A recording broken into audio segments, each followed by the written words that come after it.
Hi everyone. So welcome to our webinar. We have some great people talking today. So we're going to introduce ourselves in a second. We're going to be talking all about how financial processes can scale and how can face different frictions along the way. Just while we're waiting for a few more people to join, there is the chat function that you can find, and just write in and say hello and say where you're from. It's always great to see some people in the chat and hear from you guys. So it'd be really nice to see that. So hopefully people are typing away as I'm speaking. I see someone typing, so that's good. So we're just going to wait for a couple of seconds, and then we're going to move on. Hi, Thomas from Berlin. Hi, Dishri from Boston. It's really exciting to have you here. Really excited to go through some of the presentations. Hi, Patrick from Paris. Hi, Anna from Belgium. Welcome. Welcome, welcome. Some Irish people as well. Fantastic.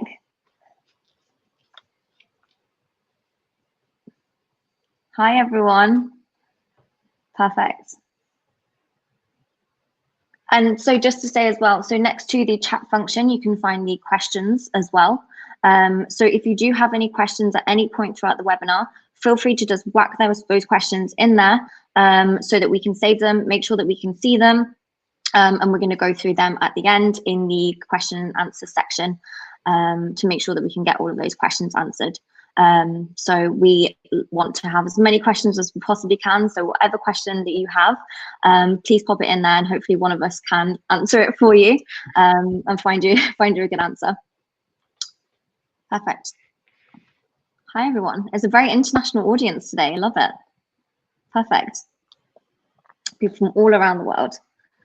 I'm actually in Birmingham at the moment, normally based in Paris, so slightly different vibe, but all good.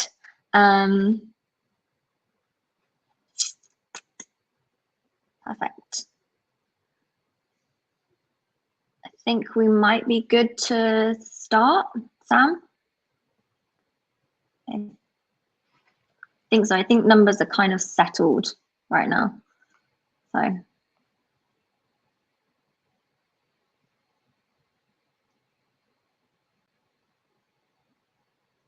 Sam? I think if we can, I think it's a good time to start sharing, because I think it's kind of plateaued, the people joining. Perfect, great.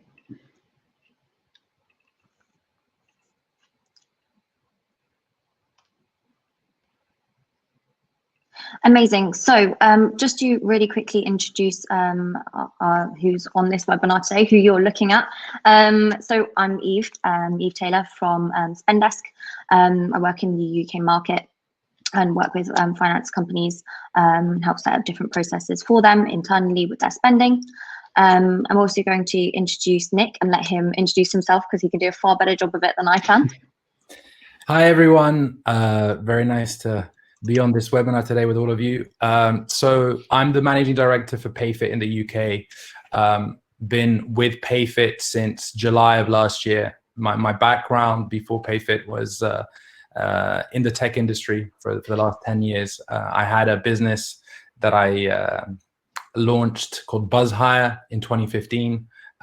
It was a temporary staffing software to request and manage flexible labor, and scale that up over about 4 years. And before that, I worked in different tech companies around the world. So I worked in a company called Jumia, which is the largest e-commerce platform for Africa. I launched that in East Africa. I worked in a food delivery business in the UK called Eat First, and in a fashion e-commerce platform in Asia. So lots of different businesses in different countries. But yeah, always in tech and always very fast growing. So hopefully some of that insight can help talking today about how to build the right processes to scale. So that's me. Perfect. Thanks, Nick. And I'll pass over now to you, Sam, as well. Yeah, hi everyone. It's really great to be on this webinar, and excited to be talking about startups and scale-ups, because I guess that's what I'm most passionate about. A bit about my backgrounds. I trained as an accountant at PwC, So in a very, very large organization. But then I wanted to try my hand at actually building businesses and went over to working in startups. And I did that for a couple of years as a CFO, before then doing some financial consulting, and finally now working with Quantico as a FinOps leader. And at Quantico, we help businesses that are looking to grow and scale really rapidly with their finances, building out their finance teams and their finance functions so that they are can grow in the way that they want to. Perfect. So that's a little bit from us. And if we just move on to a quick summary of what we're going to be speaking about today. So first of all, we're going to hear from Sam and hear a little bit more about those principles for scaling with him. With myself, a little bit about how to manage payments and making sure that those expense processes are as seamless as possible. Then we're going to be moving on to Nick. He's going to be talking all about how to ease those payroll pains. Then we're going to go through a quick case study of how these things work in real life, and then we're going to move on to the Q&A section as well. So don't forget to put your questions in the questions box so we don't forget them for that. Perfect. So I think just if we kind of take a step back as well to begin with, and really think about the situation that we're in at the moment. I know it's been a pretty crazy year for everyone, especially for finance teams. It's been a really busy time. But just to kind of open up the floor on this one, maybe if we start with yourself, Nick, what's been your kind of perspective on 2020, and how do you think kind of payroll and these processes have changed? Yeah, well, I mean, we all know that it's been a crazy year this year. A lot of things have changed. And I think how has this impact payroll? We see three main things. And I guess it's not just payroll, but across all the different finance functions. One, more and more businesses are looking to be as efficient as possible. I mean, finding efficiency in all of your processes, eliminating as much admin and manual tasks is becoming even bigger of a priority as businesses are looking to ensure that their costs are kind of kept and don't spiral out of control as they grow. That's been an important focus that we've seen from different customers and prospects that we talk to over the course of the last few months. Another aspect is that business, either through their necessity or just through comfort, rely a lot more on software now. We're all working remote in most countries, and so to have a tool, a central tool where different people can input information into, is something that more and more companies are looking to do. And so, yeah, I would say those are the two main things. And then just on the third part, it's transparency. So software and integrated tools can give employers and people in different functions more transparency over what's going on. And so those, I would say, are the three big shifts that I've seen over the course of the last 7-8 months: financial efficiency, financial health of your business, transparency in the tool, and then trust in leveraging software for more and more sensitive processes. Yeah, completely agree. Yeah, and if I can just pick up on that slightly, we're definitely seeing that all of our clients and all businesses really need to be even more on it in terms of making sure that their processes are efficient, because there's a real pressure on costs at the moment, where everyone is trying to run as lean as possible, given the difficult financial reality of this year. And also, just Nick's touched upon the point about remote working as well, is it means that teams are now very distributed, and so it's never been more important to make sure that there is good communication and everyone knows what's going on in the finance function, but also in the wider business. Yeah, I think especially in webinars and content that was produced by lots of different companies. I think the number one thing that we did see, especially at that kind of beginning of the first lockdown period, was all about, you know, cash is king and making sure that we can protect that cash flow and, you know, extend runways as far as possible. I think the longer that this kind of situation has gone on, I mean, I find myself very regularly at the moment speaking to kind of seed Series A companies who know that if they don't get that control and visibility over the cash flow at the moment, it's just something that, you know, they're not going to survive. And I think that's kind of the harsh reality of the situation.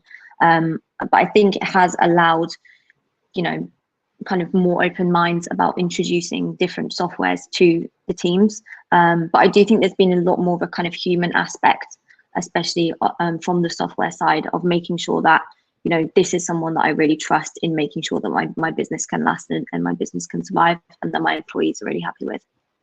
And I think we've seen a lot of different perspectives from that.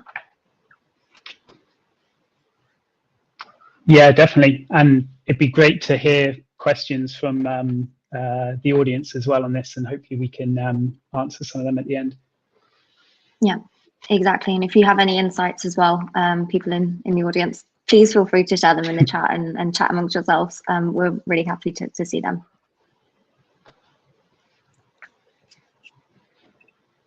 Perfect. So Sam, I think if we move on from that into kind of those principles for scaling and really focusing in on how we can really support those companies with Quantico. I know that you're going to share some really great insights from that. Great. Yep. Thanks a lot. Thanks, Eve.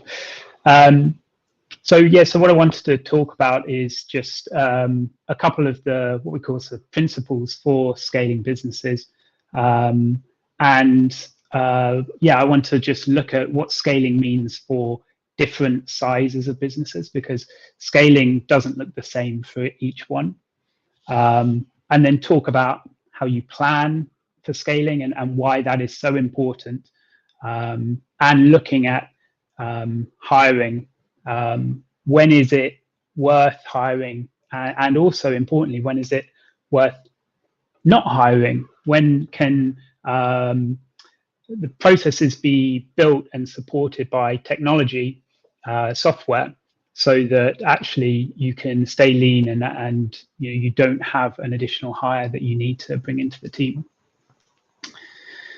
So those are the three sorts of principles that I want to discuss. And of course, please do put your questions into the chat function and we'll get to them at the end. So firstly, just looking at making sure that people understand that different businesses will scale in different ways. And I'll come to what I mean now. When you're very small business, you're just starting up, you're trying to really just find that product market fit. You're trying to find your niche. Typically, we see these businesses are founder-led. They're very small teams. They might have done a friends and family round or a pre-seed. And what they're doing is just trying to scale into a position where they found what we call product market fit. They found something that really resonates. And then they're looking to build a team to get that to market. The second stage, what I've called here scaling up, is then looking at how you grow that to capture an entire market. Or maybe you've already captured a market and you're going into another one.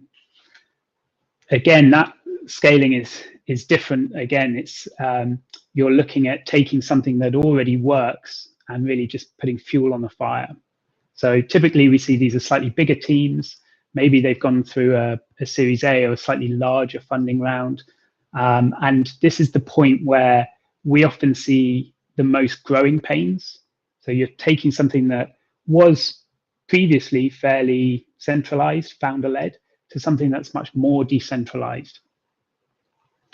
And then I just wanted to touch on it, but talking about scaling, I just wanted to mention blitz scaling. So this is something, it's a term that was coined by Reid Hoffman from LinkedIn. And this is sort of the Uber approach to scaling, what I call world domination. And this is where you are almost recklessly scaling, where speed beats efficiency. So that's quite different to when you're actually scaling up to capture a market, where you need to make sure that you remain efficient as you scale.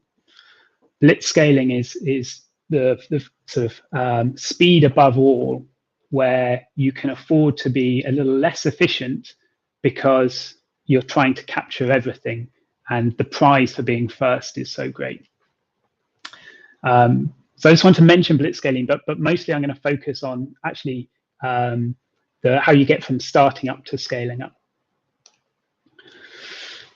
So looking at a very simple business as you're starting up, the complexity within the financial function and within the business itself is fairly low. The maturity of the business is low. So generally we find that there'll be fairly simple systems in place. They might have a bank. I've chosen Metro, but other banks are available, and Xero, other accountancy platforms are available. And the business might be run basically with a spreadsheet and an accounting package and a bank. And then most of the other complex financial processes are outsourced, things like payroll, expenses, year-end accounts, tax, that sort of thing. We tend to find that they're outsourced because the business at this stage is really just focused on finding that product market fit, finding its niche. There is, of course, room now for some of those things to be done in-house, DIY, but mostly we find that they're sort of outsourced at this stage. Once you've got something that works here, it's then looking at, as the business expands, the complexity is going to grow. And you see here, the maturity needs to increase to meet the complex needs of the current business. And here we find this is where bespoke systems are really useful to actually build that maturity and allow these processes to scale. And obviously I've chosen Payfit and Spendesk as examples of where this works well. But the financial processes then become discrete things that need to be managed on their own.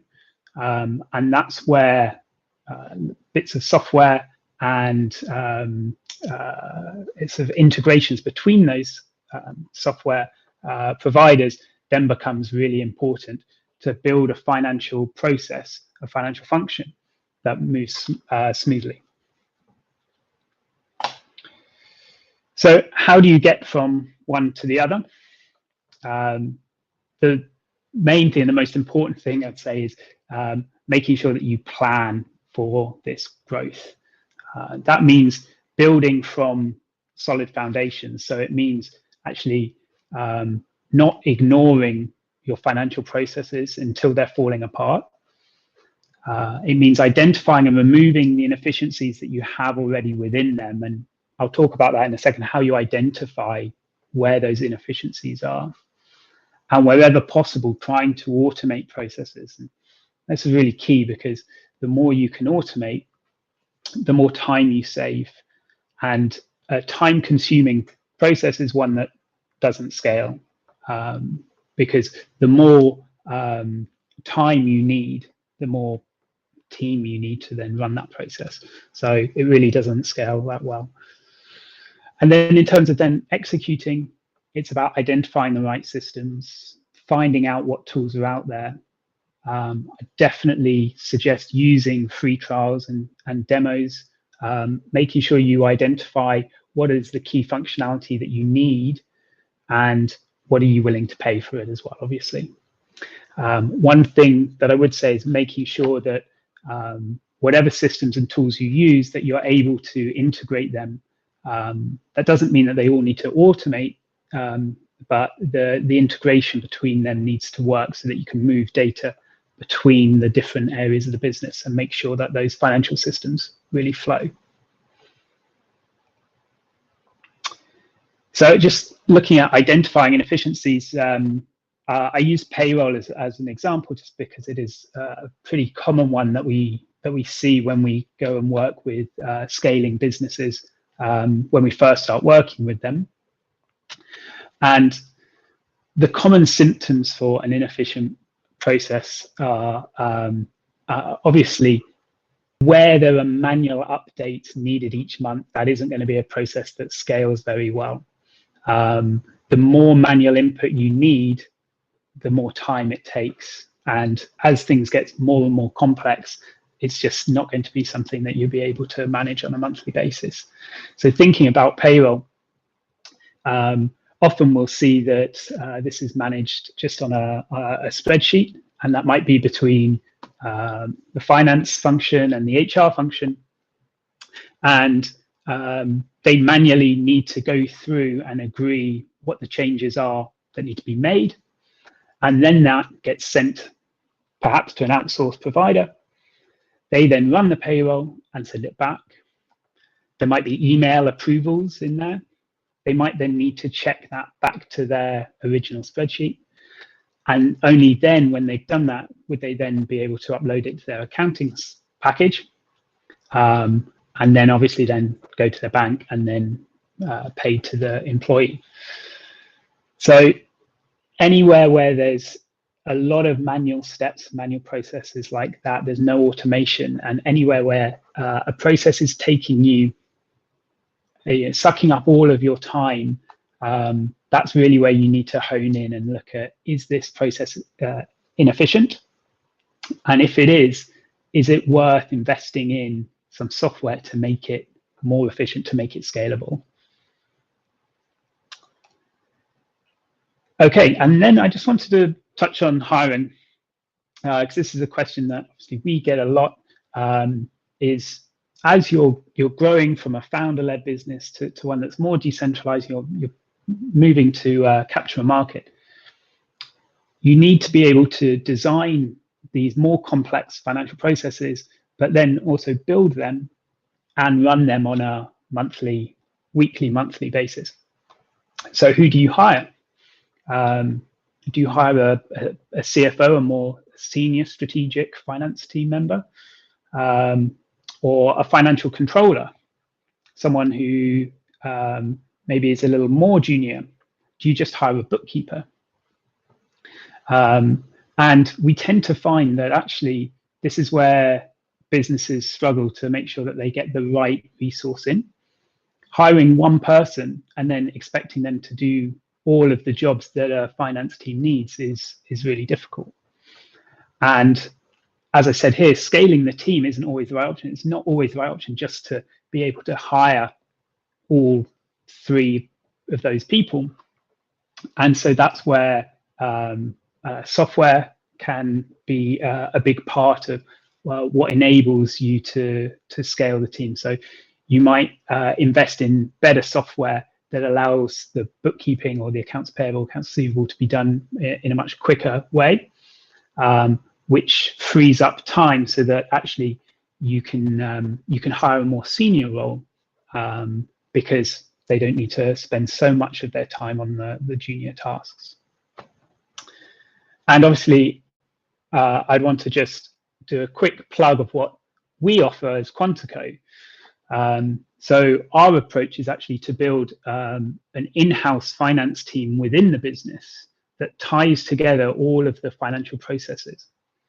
The idea with this is we build bespoke financial processes for that scale up and manage the full stack from bookkeeping right up to the CFO services there. So you don't hire one person, but you actually get a team of people that can focus on delivering the value that that business needs at the right level. And we're experts in building these kind of scalable financial processes. And so we're able to provide insight to help these businesses pick the right bits of software, pick the right tools, and build up a finance function that actually delivers growth, delivers the scale that is needed.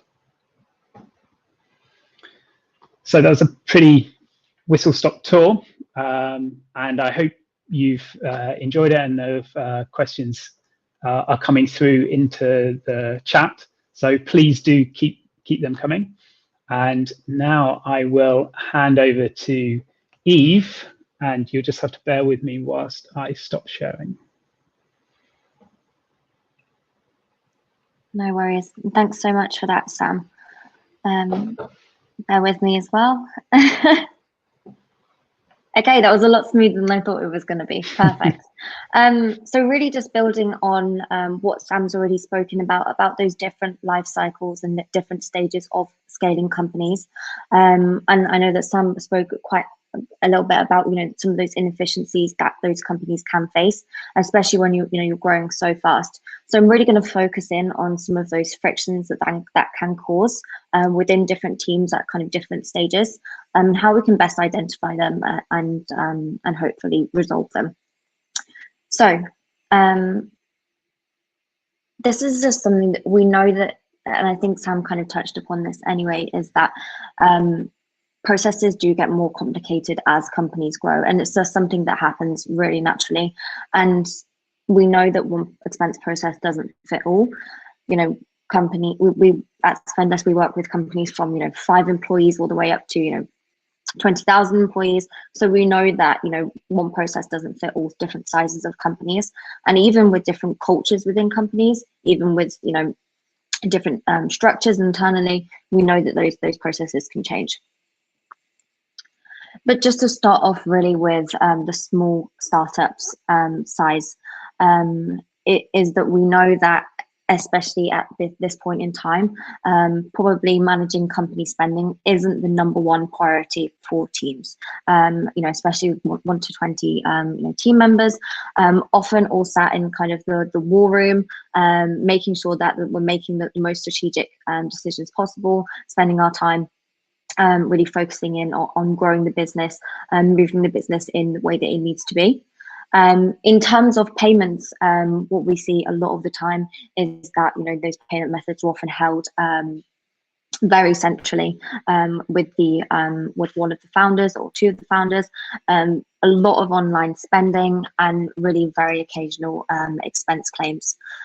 So it's really a very centralized spending process, and there's not really a clear finance function at this point, is typically what we see. And I know that Sam kind of touched upon that as well earlier, of mentioning that a lot of the time those more complicated processes will potentially be outsourced, just to really make sure that that small team can focus on moving the business in the way that it needs to.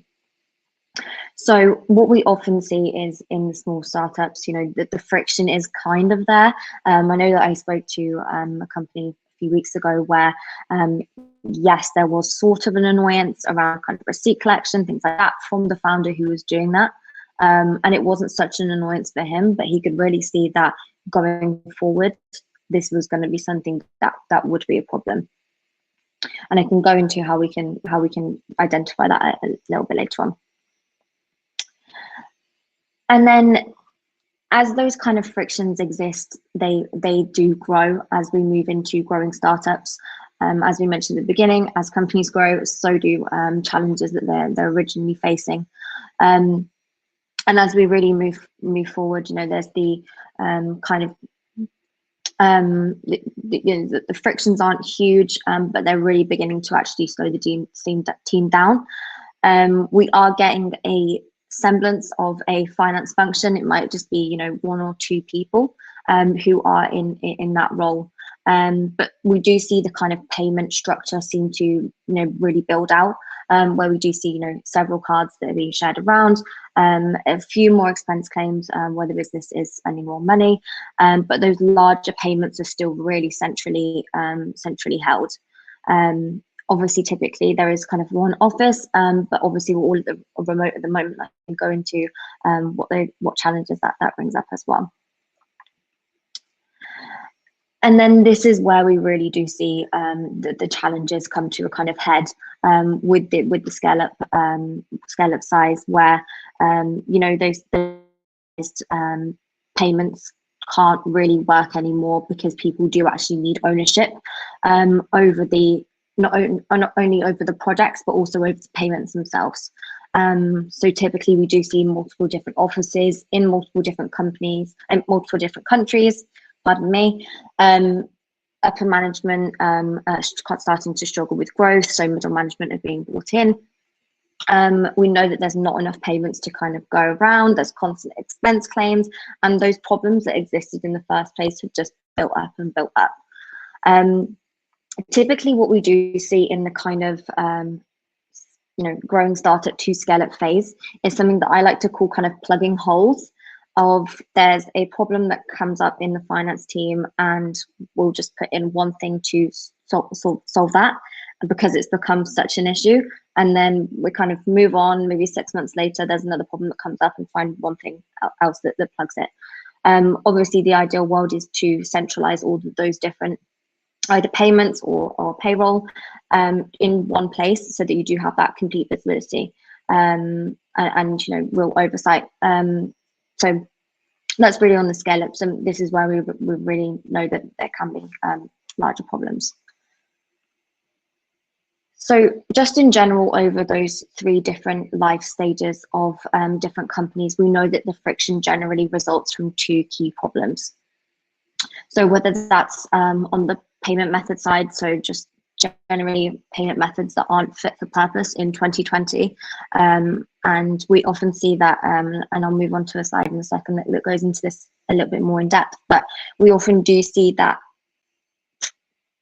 companies often choose one financial process that either benefits the employee or benefits the finance teams. So often, when teams don't have access to money, they're not the most effective. They can be blocked. They don't have access to a flexible payment method. So there are workarounds that are created, whether that's on the employee side or the finance side, and it becomes really difficult for finance teams to manage purchases. And on that side, on the other side as well, because those processes didn't exist in the first place when we were at that kind of smaller stage, and especially when teams are growing and growing, finance teams do have to kind of reteach the basics around the different processes they do have in place. Team members are often stressed because they don't actually know what kind of payment method to be using, and there's a lot of kind of over communication and not following any type of particular process. But obviously, hopefully with good payment methods and clear processes, that process can be more simple. And this is just to move on to something that we've seen quite a lot in the kind of remote world, around those around that topic of poor payment methods, is that when companies especially have moved obviously to remote, and then maybe have maybe a 50-person company that has one card held centrally, because it's held by that one person with the new 3D secure legislations, that one person has to manually double approve all of those different purchases that each one of their team members are making. So in terms of time and resources for that one person, we're really wasting a lot here. So that's definitely somewhere where we can automate in terms of moving forward, and we're really removing that friction for that person. So this is just typically what we see in companies that we do work with, where teams ultimately, have differing interests, we'll say, in the spending process, where employees do want to have access to the payment methods they do need to do their jobs, to make the business critical purchases that they feel are necessary. But on the finance perspective, and there's a lot of work that goes into the budgeting side of things, and I know that there's that control aspect there, making sure that those risks are being completely mitigated, making sure that we do have all of that data that we need, making sure that we have a full audit trail for every single payment. And obviously what we want is somewhere in the middle, where it's an easy process that doesn't waste time for anyone involved. And we know that all of these different things only get more difficult with various different internal or external factors. So obviously for the first one is an external factor of being remote teams. We know that obviously teams aren't in the same room together anymore. So if you do need access to a payment method that only one person has, it's going to be very difficult for you to get that. And the quality of information really can suffer as a result. In terms of fast growth, if you don't have those really clear processes in place from the get-go, finance turns into just a regurgitation of the rules that they have in place. The employees do feel like, you know, they're not really sure exactly what they're supposed to be doing. Should I spend on this card? Should I expense this? And it becomes, you know, just messier as the team grows. Increasing volume as well obviously can lead to you know, either human error or just error internally, because obviously there is more spending and we can't keep track of the data in the way that we want to. And then obviously it kind of touches upon the remote side as the last point, and communication styles.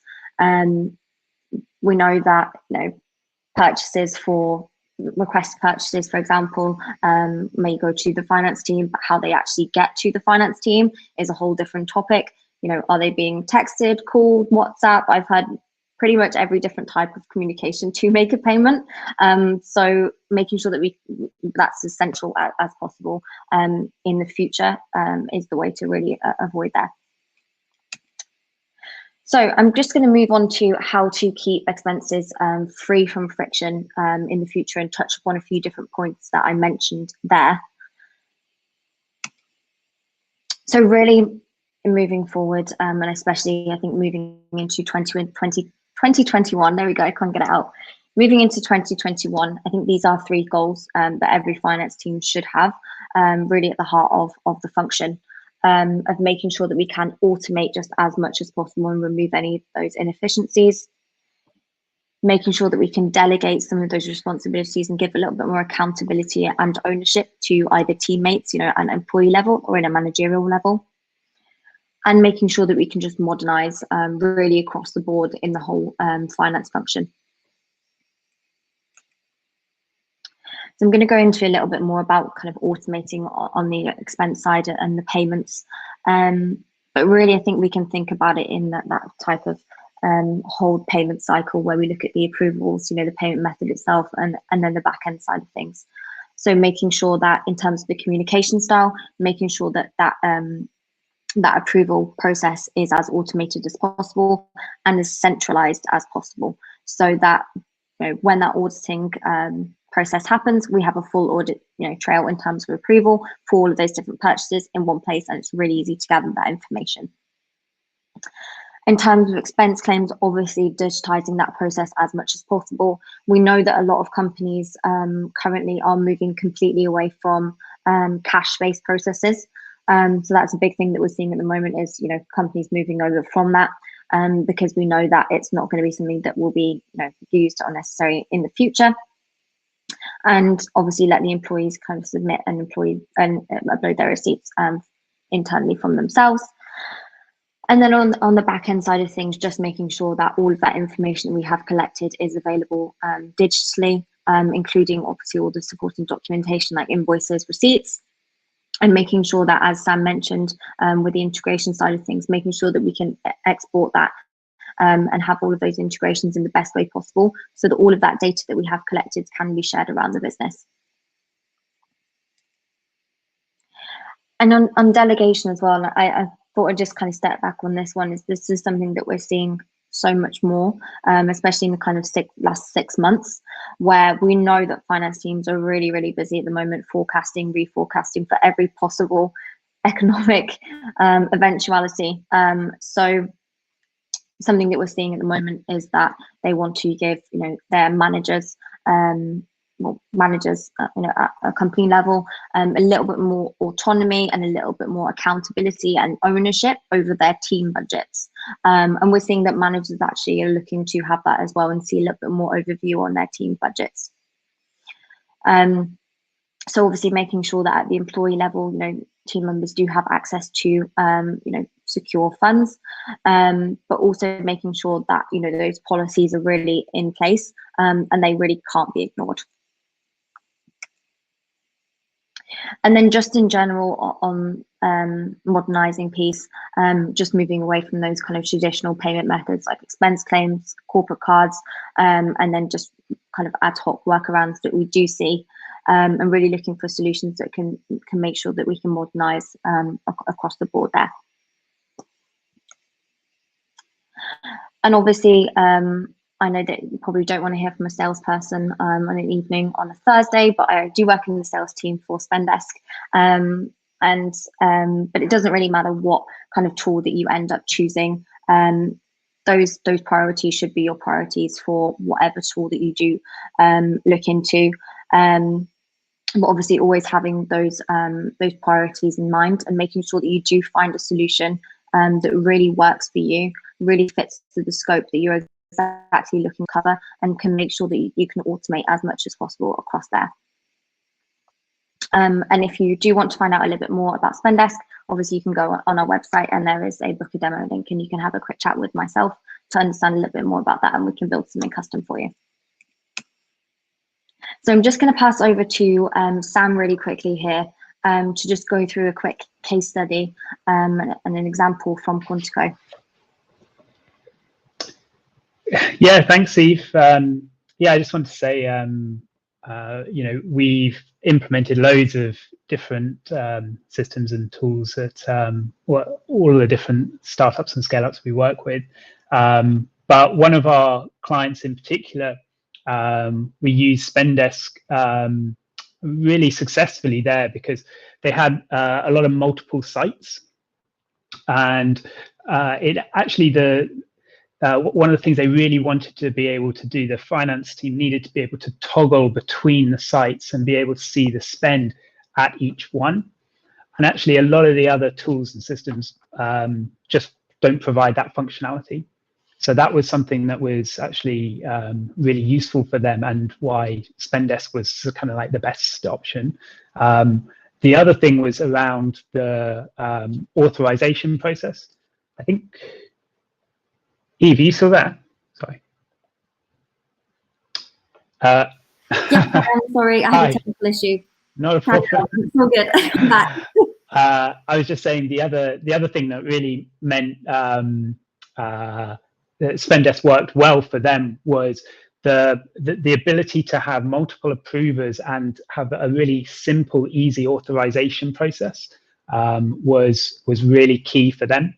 And so yeah, it worked really well. Yeah. Yeah, and I think just add on that as well, something we can really make sure is that Spendesk is something that's really scalable for different companies, of making sure that, you know, when you're at that smaller startup level, you know, you don't have to have a conversation with a salesperson again in 6 months, 1 year time. We can make sure that it really grows that and builds that with you by really building out those multi-tiered approval processes and scaling kind of with you. Yeah, exactly. Perfect. So I think we're moving over to Nick now. Apologies because I had my technical issue, but we're back. So over to Nick. He's going to talk about some of the challenges that companies do face in payroll and how to solve them. I'm sure he'll introduce the topic a little bit better than I can. Great. Thank you very much, Eve. Just 1 second. I'll make sure that everyone can see.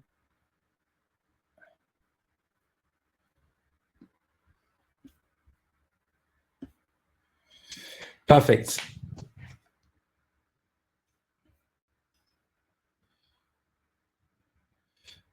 Okay, so we've talked a little bit about the future of expenses. It's great to also hear from Sam about how different businesses, according to their size, need to optimize and have custom finance process to be efficient. And now let's talk a little bit about payroll. Sam alluded it to before. It can be a process that quickly becomes quite manual, a lot of admin. So before we get into it, I just, you know, one big topic I think across a lot of businesses is, where does payroll sit?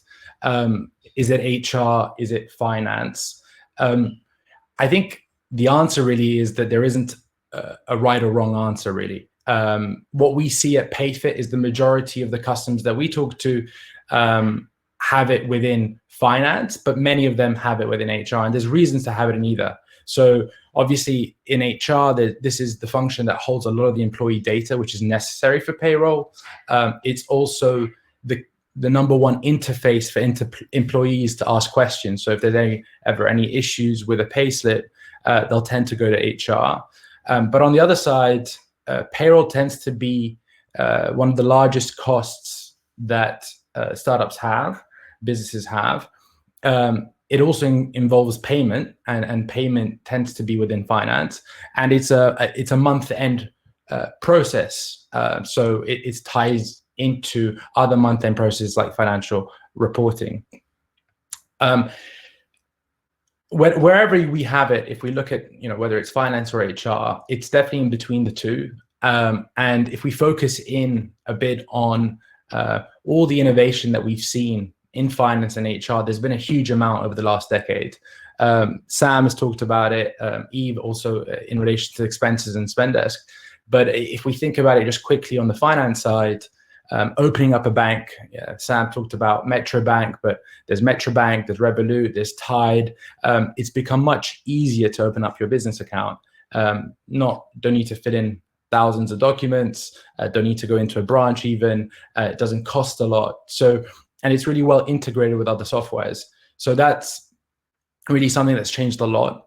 We talk about Xero, that's probably one of the better known accounting platforms for small businesses. Very easy to use on a web, on app. It's good to do your VAT report every quarter and create management accounts out of it. And then on expenses, we've talked about that a little bit. On the HR side, contracts with PandaDoc and DocuSign, recruitment platforms like Clever make it much easier to recruit people. And there's lots of different data storage platforms out there that can help any function. But if we think about payroll and innovation in this area in particular, nothing's really been revolutionized or changed that much over the last 10 years. There's historically two key options for a business. You either externalize it or you use some kind of software. The majority of the market today are still externalizing it. So this is either an accountant or a payroll bureau. And there's a lot of reasons to do that. And payroll, it can be quite complicated. There are lots of different laws. Most businesses, when they start out, they don't have this expertise in-house. And so passing that responsibility to someone external is just the easiest, seems like the easiest option. You don't need to have expertise. Someone else can manage it. But as you grow, you start to see some of these challenges becoming a real problem. It tends to be a lot of email communication. So that can take a lot of time. It's prone to error, different email threads, different emails being sent at different times. And you tend to need to have a very fixed schedule every month to make sure that you're meeting deadlines because you're working with someone external. So that as you grow as a business becomes a big challenge. If we then look at payroll software on the other side, you've got some of the benefits here of transparency and control. So you can see everything on a software. You can understand the calculations. Employees can access payslips online, and even whoever's processing payroll can compare payslips very quickly and very easily. And as you have that information from the organization around bonuses and leaves or whatever it may be, you can input that throughout the month rather than consolidating it and then passing it over to an external accountant. But if we think about the solutions that are out there, the problem is that you're kind of left on your own. You don't have this payroll expertise anymore that you would have with an outsourced payroll. You don't tend to get the account management. And so you really need quite a bit of payroll knowledge, and you need quite a bit of training to understand how to use these tools. So PayFit is a platform, Sam talked about it a bit earlier, really built for SMEs to try and solve this issue. We're trying to bring the best of both worlds. So that account management, that expertise, that helping hand when it comes to payroll, but with that transparency and control that you'd get from a software. And on top of that, what we've tried to do is add so that a small business finds it very easy to use, because payroll is complicated and you need a really intuitive software to be able to manage it. You want something, as Sam mentioned, that is compatible with other softwares.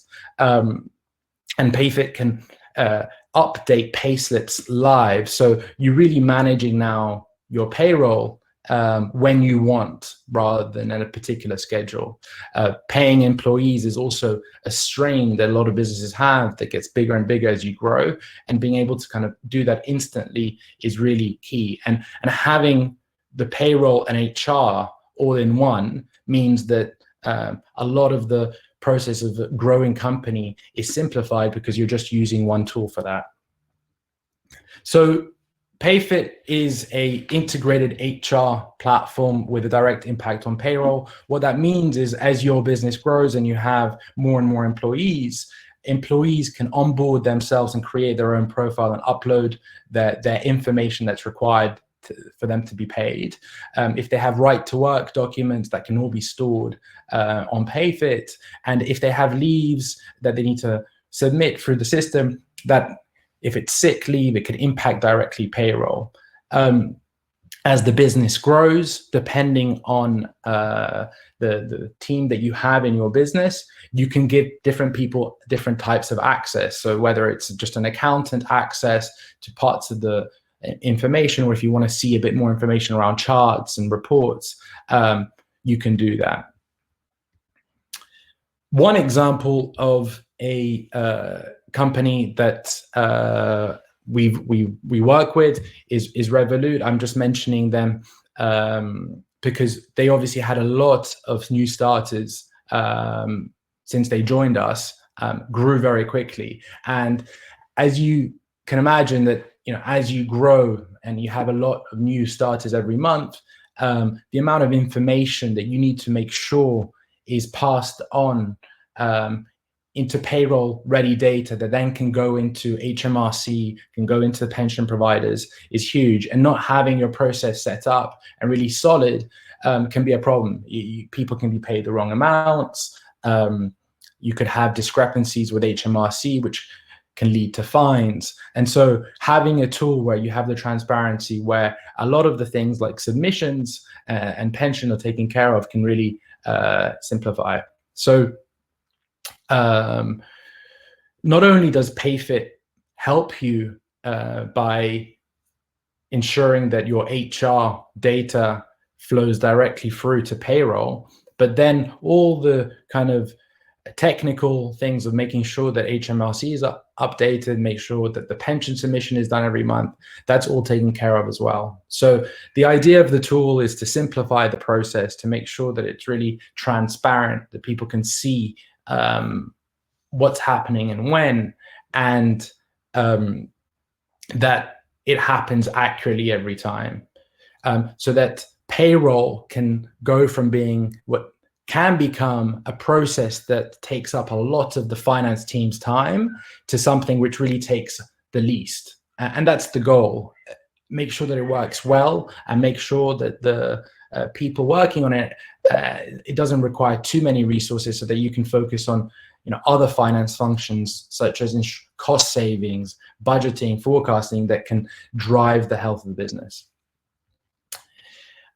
So I've talked a little bit about payroll and the solution and what Payfit is doing to make it as frictionless as possible. I know we've worked with Quantico a lot over the past few months, and there are different clients that have leveraged Payfit. I think, Sam, if you could just talk a little bit about what some of those clients, what their process was like before, how was it migrating, and then their feedback on it now.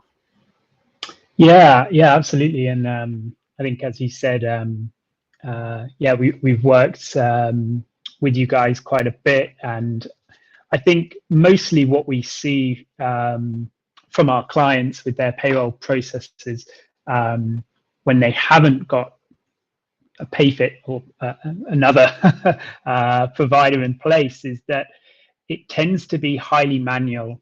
There doesn't tend to be one source of truth for all of their HR data and payroll information. And so there's a lot of time-consuming reconciliations that need to be done on that data on a monthly basis. And I think that's where the benefit of Payfit for our clients anyway, we really see, is that you get that single source of truth, and it integrates with all of the usual bits of software that you'd want it to, and does all of the submissions to HMRC seamlessly. I think that one of the hardest things for scaling business is to make sure that the payroll data, when you are transitioning systems, stays accurate. And I think one of the great benefits we see of Payfit is being able to have someone at Payfit help with that implementation, help with that, taking the data out of the old system or wherever it's held and putting it into your platform. Because, and I think you touched on it, having the best of both worlds in a way of having the technology and also having that expertise and knowledge is incredibly useful for our clients. Thanks a lot, Sam. So that's it from us and from us. And we'll go over to the questions in a second and answer those. And thank you very much for listening to us today. Just a quick note before I go. If for all the attendees today, there'll be a special offer. So first 3 months free using either Spendesk or Payfit. We'll be providing you some more information on that. If you're interested, please contact us. But yeah, anyone that's attended today can have their first 3 months free, which is a unique offer for just the people of the listening into this webinar today. But thank you very much, everybody, and let's just jump on the questions and see what we can tackle today. Exactly. Thank you so much, Tim, as well, and thank you for Tim. Sorry, no, I said that, Nick. That's just me at the end of the day. So thank you so much for sending in all of your questions, everyone. I know there's been quite a lot rolling in, so I'm just going to try and get through those as quickly as possible. So the first question came in from Vanita, saying how to catch up with system and process inefficiencies from the past when a startup has scaled up too quickly. Shall I start with that one? It's obviously it's really common. We see it all of the time in that you're just scaling, you're growing as fast as you can, and then suddenly you look back and you realize, oh God, we need to sort out our processes because we've come on such a way that they're just kind of lagging way behind. I guess how do you then improve? Well, you get Quantico in to help, or you plan and you really look at your financial processes that you've got. And I talked about some of the inefficiencies and some of the ways you can understand which of your processes you really need to look at first, which ones are really causing a headache, plan them, design how the process should look, and then try and execute that. Use software wherever you can, and then hire where you need. Yeah, and just to add to that, I think, Vanita, it's a good point because a lot of businesses don't focus on building the right foundations at the beginning. And I guess the main thing is just to prioritize it. If you know that you've grown too fast and you don't have the right processes and there's a lot of things that need to be fixed, the earlier you do it, the better. And making sure that you allocate the time to think about this, to implement this, to look at it and plan, like Sam said, will just mean that you'll save hours and hours of your team and probably even the fulfillment of their, because they've got efficient processes that not only makes the business better, but also it's more enjoyable for your team to work on. Yeah, and I think just on the communication aspect as well as of that is making sure that the finance team itself is really, communicating in the best possible way and really talking about, the small inefficiencies that they do have in their day-to-day and making sure that we can, focus in on that before that becomes too much of a problem. So I think the communication internally in the finance team as well, but really listening, to the employee experience at the same time, and maybe, doing focus groups or something like that on a kind of monthly, quarterly basis. Maybe monthly is a bit too much, but maybe on a kind of quarterly basis, and just kind of hearing about their experience, maybe on the payroll side or on the expenses process, and learning a little bit about how they feel. Because that's how, you know, we can make sure that you can move forward with processes that hopefully everyone likes. So then, did anyone have anything else to add to that, or then we're good for the next question? Good for the next question. So from Simon Samuels, how do you know that you have product market fit and should start scaling? Yeah, so I guess the best way of knowing you've got product market fit is when you're unable to cope with the demand of the customers. You know, people are biting your hand off for your product, and you can't give it to them quickly enough. That is a sure sign that you have product market fit.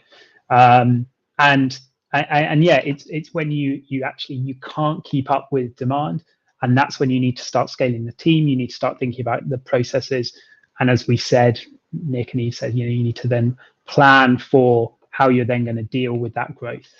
In a nutshell, I mean, you can read loads about product market fit online, but in a nutshell, I guess that's it.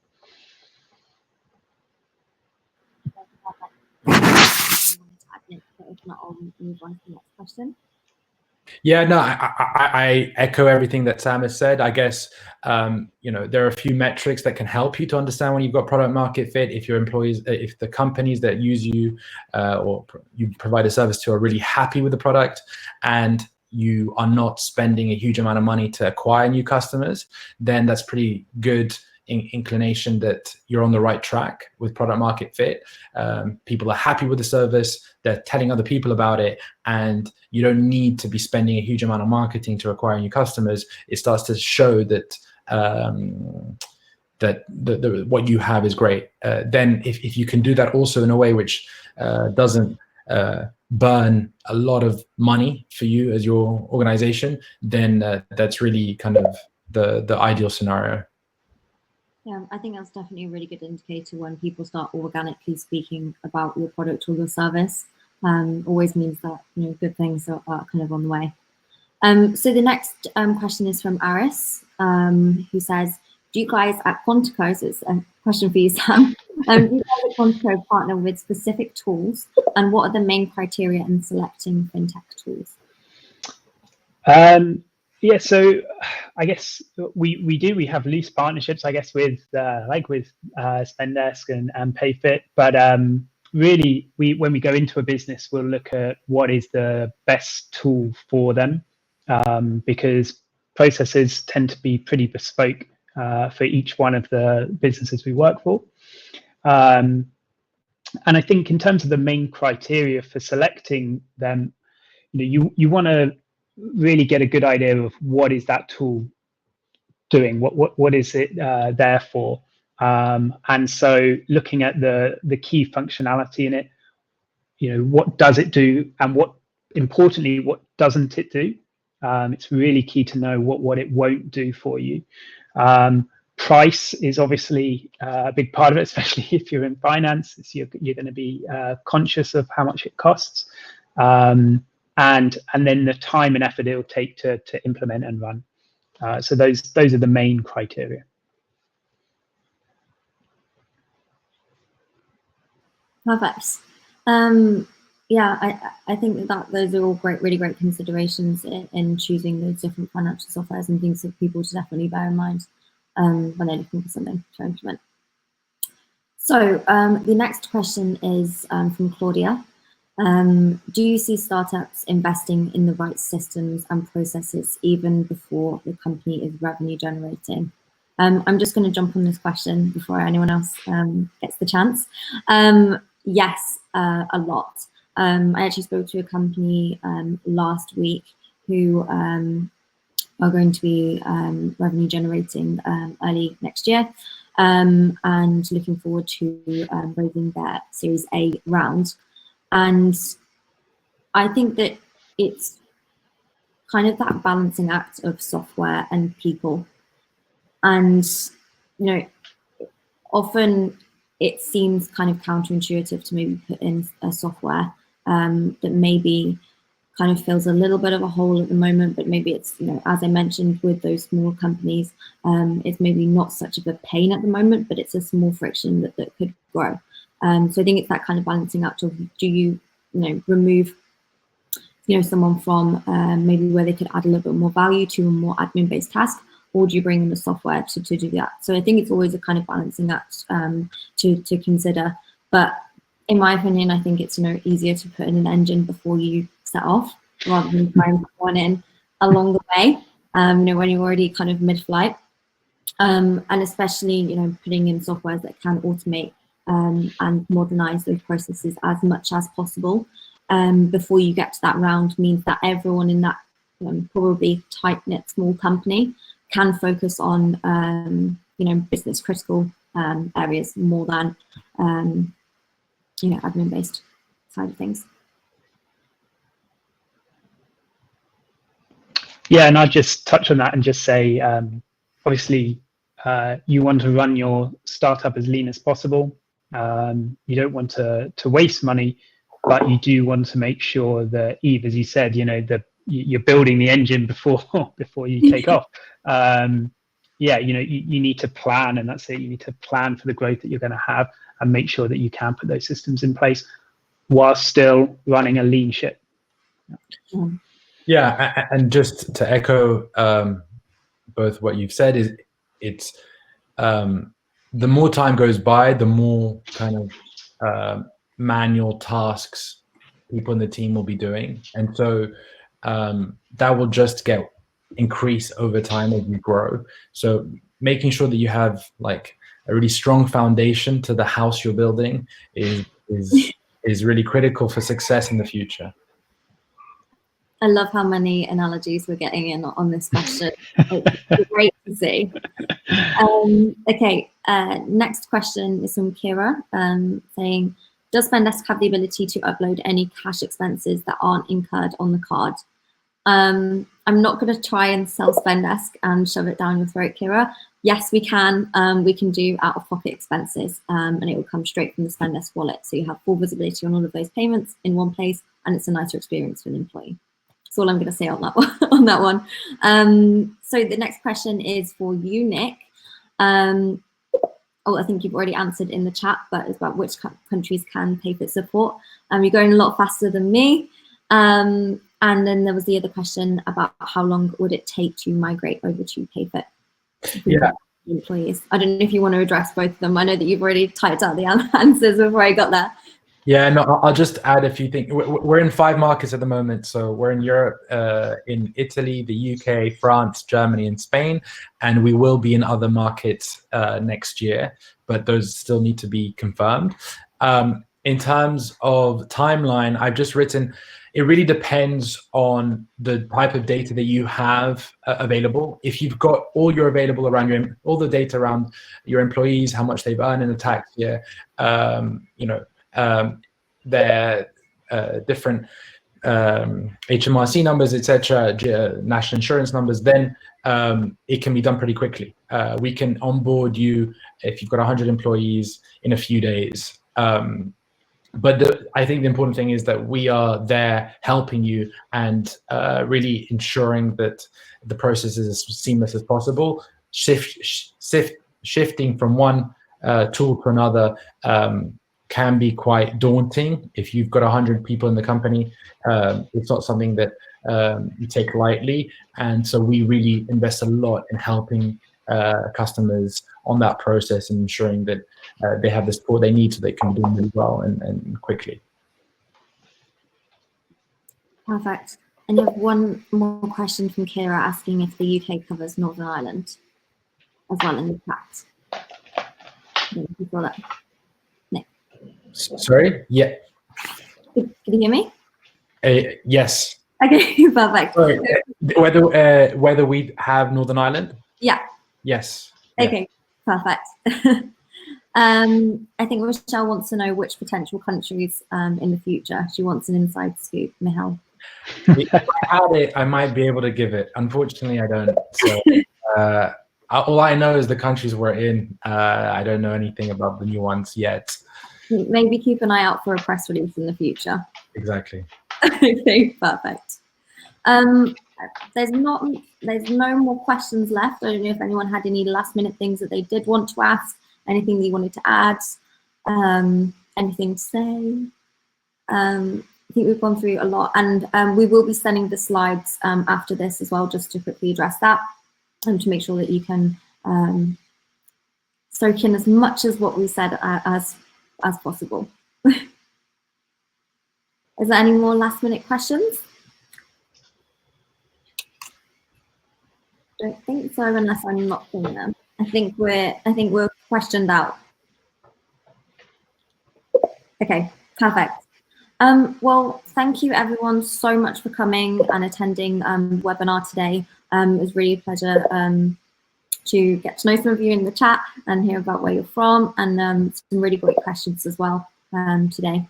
And I think we all spoke a lot about how 2020 has been, how some of those remote processes have changed the way that we do work, whether that's on the expenses side, whether that's on the hiring front, or on the payroll side as well. And thank you so much for coming. Hopefully you come along to another PayFit webinar in the future. And our LinkedIn profiles are all on the Livestorm app. So feel free to add us all and say hello. Thanks a lot. Thanks, everyone. See you. Bye, guys.